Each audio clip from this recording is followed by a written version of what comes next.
Hi, folks. This is Big Mike Zlatnik, and today's discussion is going to be on the latest from the Jackson Hole, Wyoming meeting with Fed Chair Jay Powell speaking, and my commentary on sort of what he said. But before we do that, the usual disclaimer: this is for informational, educational purposes only. No solicitation of any kind, no advice of any kind.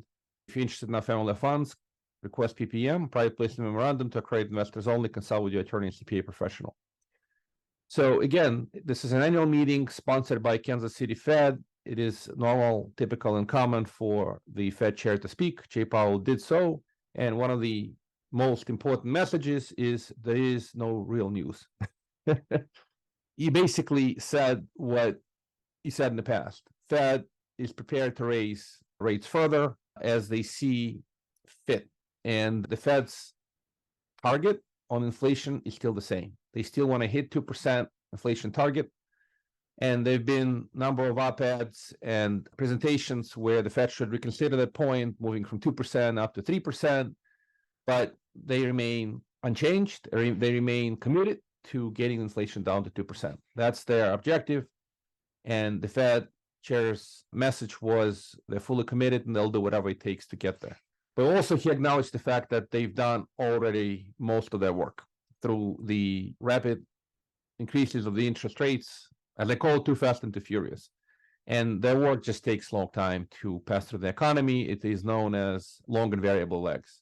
So at this point, Fed is monitoring data very, very carefully, and they will be responding to data very dynamically, in a matter of speaking. So first set of data, for example, PCE is due to come out on August 31st, which will be very important indication of the overall view on the inflation. As I said, target isn't changed, and they're data-driven. These are the kind of the key messages. Overall, they're pleased with the progress, but their work is not done. So these are the messages. It's been consistent with past statements. So the current news is really no news because they are just sticking with their commitment. On the labor side, that they mentioned that their work is incomplete yet. In essence, they would like to see some further increases in unemployment rate, although they're not trying to advocate high unemployment, but they absolutely realize that very low unemployment rate makes the inflation very sticky. We talked about this in the past. There's a concept in economics called the Phillips curve, which symbolizes the relationship between inflation and unemployment.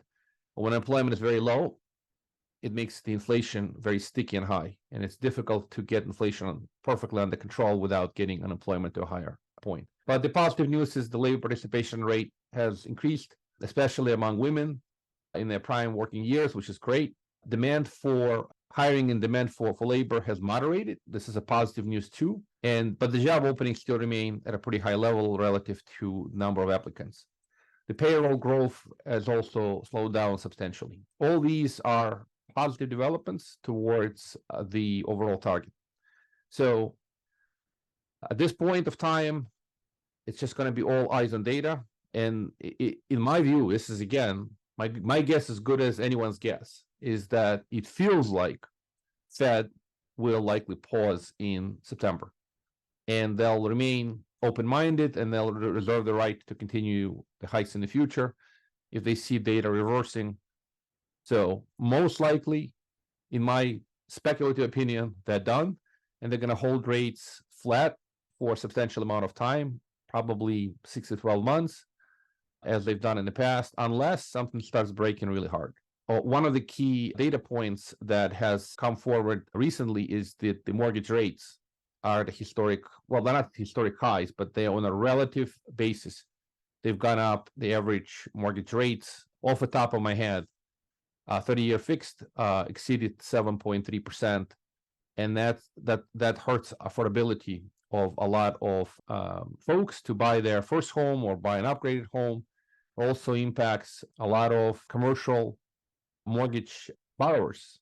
Higher rates creating pressure on debt service, creating pressure on the owners, and that is most certainly slowing down economy. Also, higher rates causing pain in many sectors of the economy.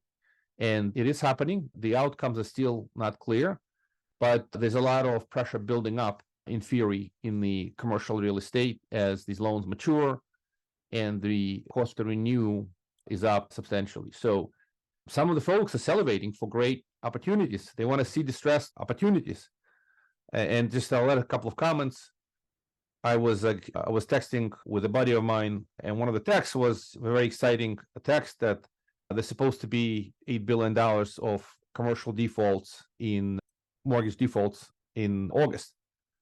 I don't have any data on that front at this point of time, and I don't know whether $8 billion is a big number or a small number on a relative basis, but it's essentially creating pressure on banks as well. So if banks are going to show further problems and we're going to see more bank failures or some kind of risk of bank failures, it might give Fed more reason to pause. They are obviously very connected into the banking industry, and their regulators and their unrelated parties are monitoring what's going on. Overall, many banks have been doing extend and pretend, and that simply means when they have a distressed situation, they really don't want to start foreclosure. They want to find ways to work with the borrower, giving them more time, in some cases granting forbearances to try to stabilize these assets, get them to a point where they can be refinanced rather than taking over and dealing with a distressed asset. So buyers or opportunistic investors or vulture investors are looking for these great deals, but they're slow to come to the market. It hasn't hit us in any kind of significant volume. So the state of affairs is that lots of capital is looking for greater and better deals, but they're not yet happening. We'll see what happens. And higher interest rates obviously create more pressure on real estate existing owners, folks who have variable rate mortgages, folks who need to refinance, and it'll make their lives a little bit harder. And if some assets hit real distress and they wind up being in banks' hands, those assets might become really great buying opportunities. So the state of the market is this very dynamic, changing environment where it's not clear when these things are going to hit the market, but everybody's waiting for them. So this is sort of this, nobody wants to pay, the buyers don't want to pay the seller prices and the sellers don't want to capitulate. It's kind of like, this is why volume is low. And as long as banks are not aggressively foreclosing, this may drag out for a meaningful amount of time, pressure building up, but the inventory is not being large. So this is kind of extend and pretend state of the market. So the reason I wanted to bring this up is that we are investors. We're looking for greater deals, and we are finding them, but in a much smaller volume as versus what was projected and predicted. And it may happen in very late part of 23 or into 24. We don't know that. So it's kind of, is the recession still coming? And I believe so. I believe that the Fed has done enough damage that we'll see more problems in the economy. It just takes a longer time to materialize. This is my opinion. I may be wrong. So, and in some ways, for folks with existing portfolios, including us, if recession was avoided and things just continue to move forward and existing investments continue to chug along and do well, hey, that'd be great news too. So for fresh money deployment, you'd love to see some better discounts. For existing investments, you don't really want to see big problems. So it's kind of a mix of feelings. I just wanted to sort of relate how I think, and again, no advice of any kind, just a little bit of commentary, a little bit of thoughts. Hope you're enjoying the weekend. Thank you kindly.